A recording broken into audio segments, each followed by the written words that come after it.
Camino, Ano, ate?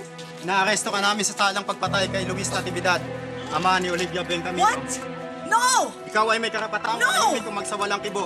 Ano man ang iyong sabihin ay maaaring gamitin pabor o laban sa iyo sa anumang hukuman. Ikaw ay may karapatang kumuha ng iyong tagapagtanggol na iyong pinili.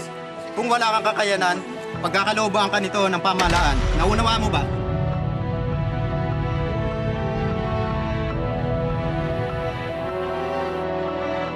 Pusasan yan. Teka! Sandali lang. Teka! Sir!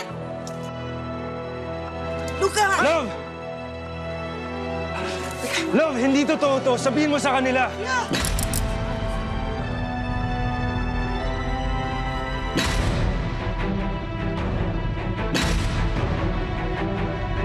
Totoong lahat ng nakalagay dyan. Pinapatay mo ang tatay ko.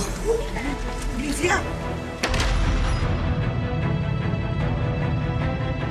Huwag kayong maniwala sa kanya. You're making a huge mistake. Wala ho kami magagawa.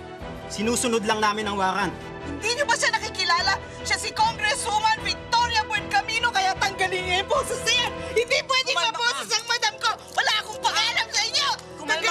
Kumalma kami niya. Wala akong dapat ikatakot dahil wala akong kasalanan. Sasama ako sa kanila para patunayan. Sumusunod ako sa batas! Sumusunod sa batas! Wala akong